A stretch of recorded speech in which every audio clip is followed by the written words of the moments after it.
So, you have made it to the end of our Hygge in Early Years conference. And this is the first ever Hygge in Early Years conference that we've ran. So, I'd love to know any feedback that you've got and if there are any ways that we can improve it or do things a little bit differently for next time. I also want to say a huge thank you for putting your trust into us and for buying your ticket and showing up and committing to today's training. As I said at the beginning, all of the content will be available to you after the event. In fact, you have a whole lifetime's worth of content available to you.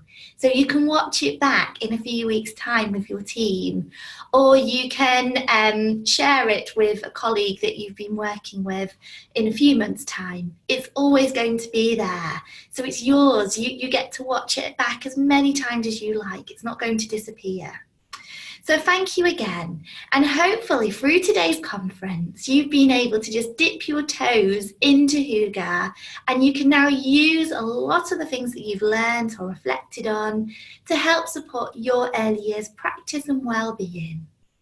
Now, if you have really enjoyed today's conference, which fingers crossed you have, I'd like to invite you personally to come and be a member of our Hygge in Early Years accreditation. So the Hygge in Early Years accreditation has been set up by myself and Casey Consultancy, the team of people that I work with over at my company, and it's a year-long journey to work through you as yourself, either as a childminder or as a nursery or as a school, work through the journey to improve your own well-being and happiness while also working on your professional knowledge and development as well. So we've got over 20 modules, ranging from modules looking at what Hygge is in a lot more detail and thinking about the aspects of Hygge like light and atmosphere and togetherness, to looking at areas like the maths and understanding the world and creativity that will support everything that you're doing professionally as well. And as you work through the accreditation, there are tasks that you can submit to show your reflections on the work that you're doing and to help evidence the fact that you're moving forward and reflecting on the practice that you're doing. And I think now that Ofsted don't ask for that self-evaluation form, this is one way that you might want to show your evidence for the fact that you are constantly reflecting. So we do have tasks within the accreditation so that you can create things like action plans to help guide your way forward.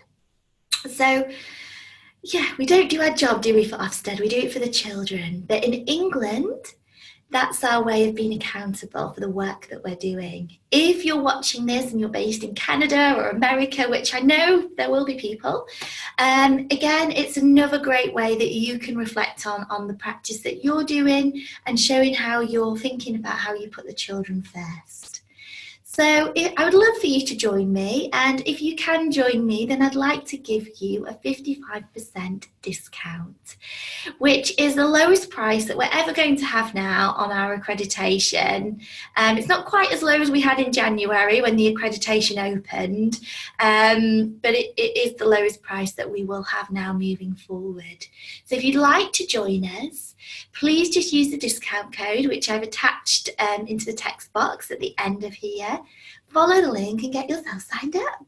And as you're working through the modules, I'm available to hand as well as the rest of my team, and we're able to give you feedback on how you're doing and helping you achieve those goals and move forward.